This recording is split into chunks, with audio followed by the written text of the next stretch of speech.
Hey everyone, happy Halloween. I'm Ace of Clay and welcome to another sculpting video. Today I'm making Scarecrow Jack from The Nightmare Before Christmas. I figured this would be a great way to close out spooky season with the Pumpkin King himself. He's creepy, nostalgic, and totally iconic, and I really hope you enjoy watching the process of me making him. And before we get started, there is still time to grab a Grim Reaper plush if you want one. I have a handful of these guys left still, so head on over to aceofclay.com if you want to add one to your collection. And now without further ado, let's sculpt Scarecrow Jack.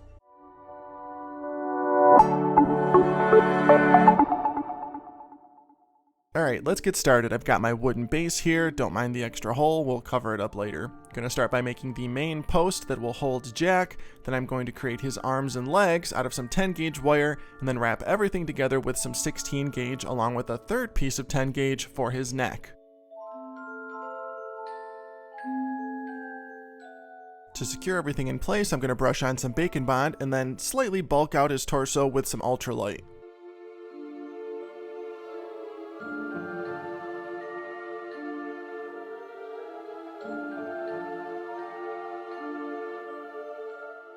He's really skinny, so I gotta make sure this part isn't too thick.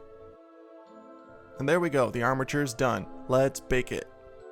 After baking, it's time to add our final layer of clay. I just covered the torso. Now I'm going to brush on some Bacon Bond so we can start creating his legs. Jack's legs look like bundles of straw tied together. They're long, they're thin, they're kind of uneven. To get that look, I'm sculpting them in sections based on where the rope will eventually wrap around. That way it'll actually look like the straw is being pulled tight in those spots.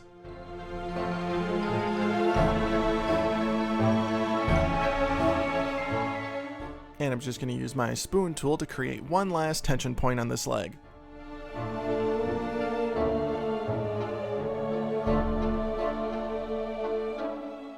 After getting his other leg on, I'm just going to refine things a little bit and then we can start texturing. To start building the straw texture, I'm using my cone shaper tool to carve in some deeper indents. This helps add a little unevenness and dimension to the surface. Later on, I'll come back and fill in the rest with finer lines to really sell that straw look.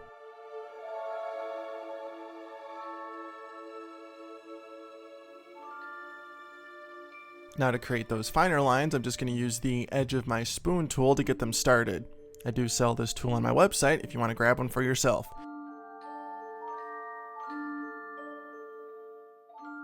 Now for some extra fine lines, I'm using this super fine pin tool. And I just want to sort of nestle the lines in between each other. Now, I've loved Halloween for as long as I can remember. Honestly, since the day I was born, probably. There's just something about the colors, the feeling in the air, the creativity of it all that always pulled me in. And The Nightmare Before Christmas was the very first Halloween movie I ever saw. And I got to experience Halloween in the 90s, and there was nothing like it. Let me know if you got to experience that too. I still remember sitting there as a kid watching this movie over and over and over again, completely mesmerized by the world that Tim Burton and Henry Selick created. I was obsessed with the characters, every last one of them. Even if I was a little too young to fully understand the story, it didn't matter. It was just magic to me. And to this day, this movie holds such a special place in my heart. The charm, the imperfections, the rough stop motion edges, that beautiful 24 frames per second, it all just feels alive in a way that nothing else does. It's the kind of film that reminds me why I fell in love with creating in the first place. And one day, I want to be able to say that I've sculpted every single character.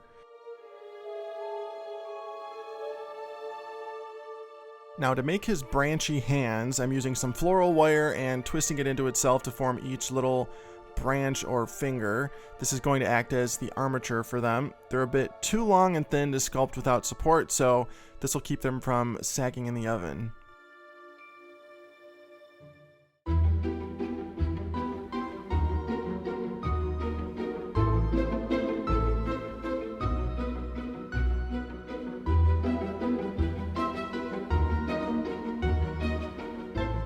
And there we go, we've got his tiny hands. Now let's go ahead and cover them in clay and finish him up.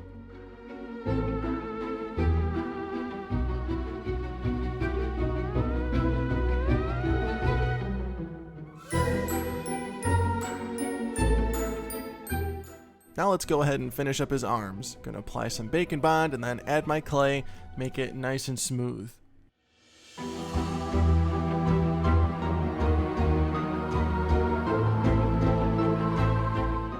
Now it's time to attach the first hand. I left a bit of extra wire at each wrist, and I'm using that to secure the hand in place by wrapping it around the arm and embedding it into the clay as I go. Once it's nice and stable, I'll go in and smooth everything out. You'll get a better look at this when I do the other hand. Now I'm just adding the long, shredded fabric at the end of each sleeve.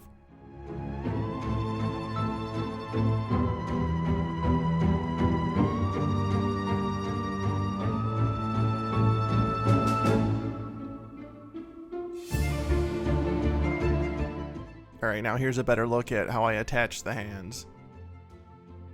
Here's a fun little tidbit for you. When The Nightmare Before Christmas first came out, Disney didn't really believe in it. They thought it was too weird, too dark, too different for their audience. They wanted to give Jack eyeballs and whatever, so they released it under their Touchstone Pictures label instead. But of course, over time it became this huge cult classic with an entire generation of fans who absolutely adore it. And now, Disney can't slap their logo on it enough. You see it on everything. It's on mugs, t-shirts, socks, toys, you name it. Don't get me wrong, it's amazing to see it finally getting the love it deserves, but I do think all the endless merch and branding takes away a bit of what made it special in the first place. That perfectly strange, handmade charm that made it feel one of a kind. You know what I mean? I don't know. Alright, now for his jacket. I cut out a sheet of clay to create the tails, and I'm embedding a little piece of wire in each one so that I can manipulate them later on. Now I'm just going to wrap it around the body, make a few strategic cuts along the way, and I will shape it until it fits just right. I just want to cut off the excess I have here under the arms and then sort of fold it into itself. And of course, blend everything together.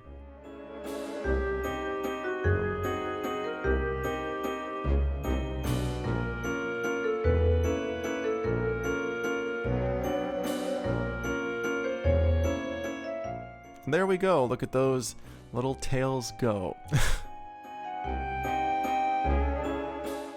Now for some final details on the jacket.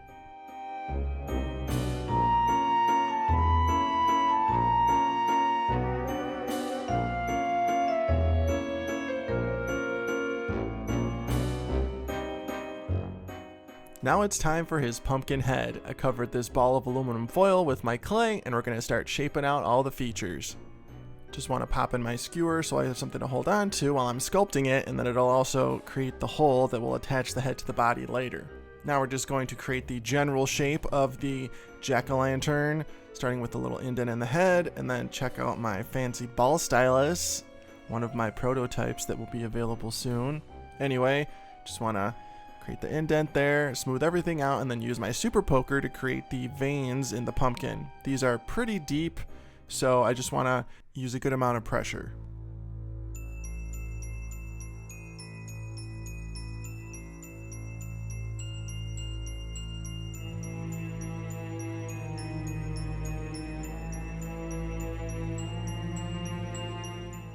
Now I'm using this tool here to start carving out the facial features. This is very similar to the jack-o'-lantern face on the Sleepy Hollow Scarecrow.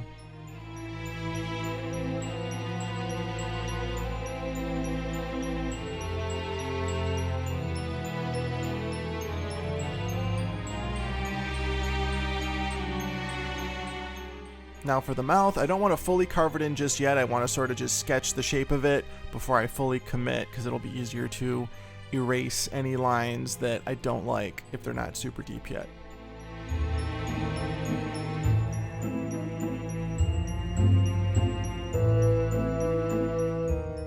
And I'm pretty happy with how that looks, so now I'm just going to do that all again, just with some more pressure.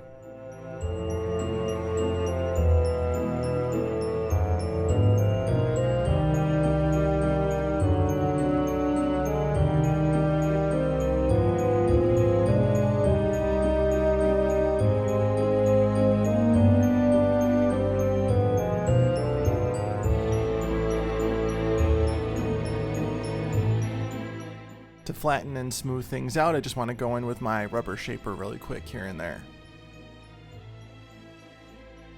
And of course, we can't forget the little stem.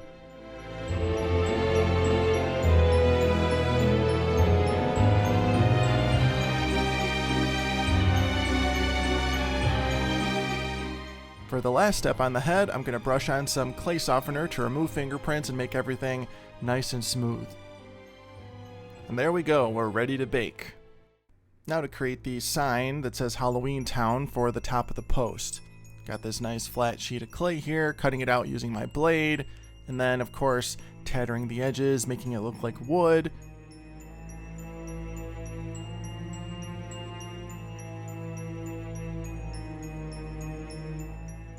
Now let's add a little bit of a wood grain with our pin tool. Now on our pre-baked jack, we're going to add some clay around that main post. This probably should have been the first step, but it's okay, we made it work. Using that flattened snake of clay allows me to not add too much bulk to the post, but still allow me enough clay to texture just like wood.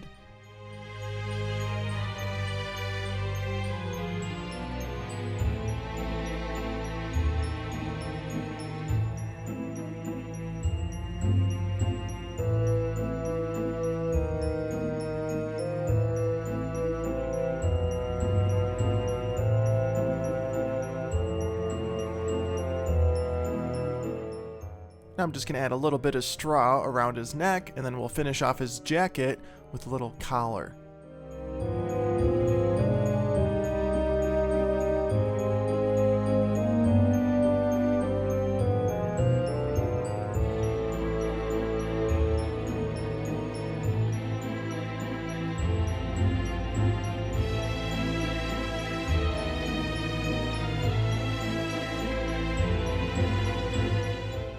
Here's a little preview of what he's going to look like. Very nice. Now let's finish off that base and hide that extra hole with a little sheet of clay that we're going to texture to look like dirt.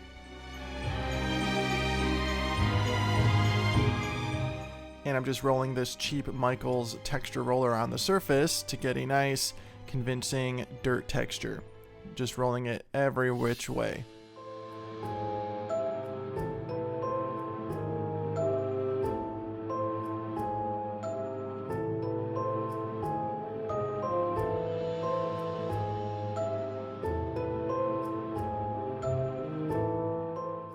Now we just got to find the hole for the post and then pop him back on and bake him one last time. After he's baked and completely cooled down, it's time for paint. I'm going to be doing the majority of this paint job with a brush. Just going to start by painting the base color of the straw on his legs, and then we'll go in with a nice dark brown wash to bring out all the little details and lines. This wash is watered down so much that it really just sinks into the little cracks and I don't have to rub it off. And the paints I'm using are Army Painter Air, and as you can see, of course, I'm brushing them on instead of airbrushing. I just love the consistency of airbrush paint because it is already so thin, it goes on really nice, and Army Painter has great coverage. So really happy with using these. I actually just bought a bunch of new colors yesterday. Can't wait to use those when they get here. Now I'm just dry brushing on a final color that is going to bring all of this straw together. Now let's paint all the little ropes.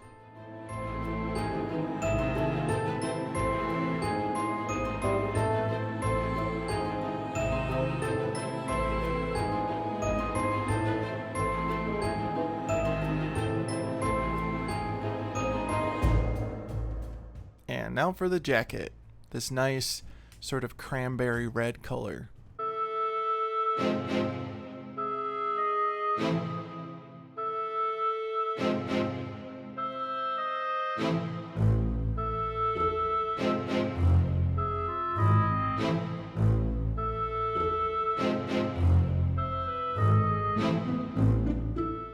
And for the final touch on his jacket, I'm just dabbing on some lighter red, this sort of orangey pink shade that's going to fade it out a little bit.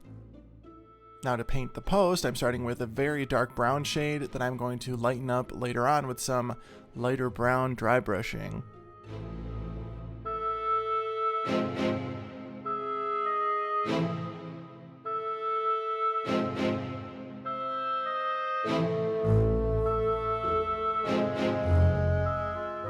For the sign, I'm just going to roughly add this dark brown color to the surface, and then we'll go in and sort of smear on some white and gray to make it match the movie. Now to carefully write Halloween Town on it.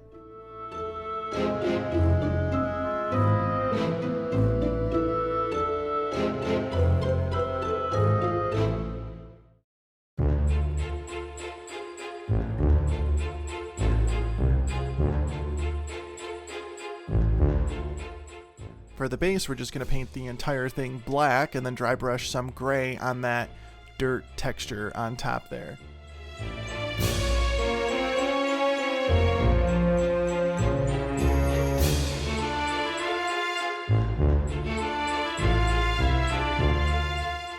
Now I am going to airbrush the jack-o'-lantern head using my gallery airbrush. Use code aceofclay at gallery.com to save 10% on your purchase.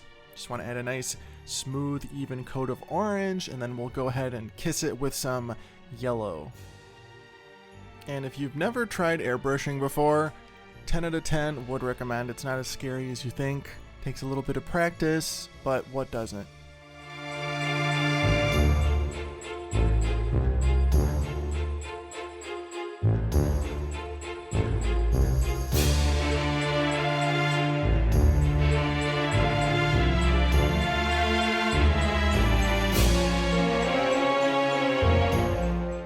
Now let's fill in the facial features with some black.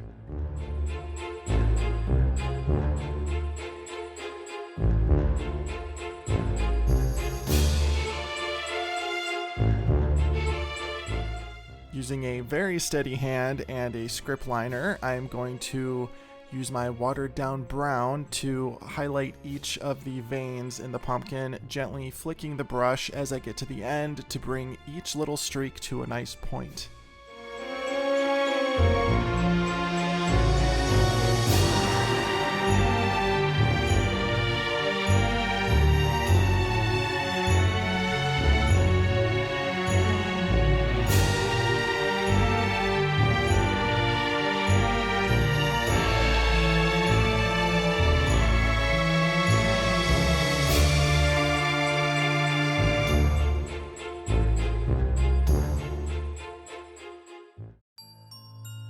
Now I'm going to glue on his sign with some gel superglue, Loctite brand. Now let's pop on his head and say it with me. And he's done! My sculpture of Scarecrow Jack from The Nightmare Before Christmas is complete. Let me know how you think I did in the comments.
He may look simple, but this very well may be one of my favorite sculptures I've made on this channel. I think he looks pretty movie accurate. I love how smooth His head came out with the airbrushing. The sign looks pretty neat, and of course all that flexible clay worked out very well. And I really hope you enjoyed watching the process. So as always, thank you so much for watching and being here. Be sure to like, comment, and subscribe. Check me out on Facebook, Instagram, and TikTok at Ace of Clay. Have a safe and happy Halloween, and I will see you in the next video. Thanks for watching.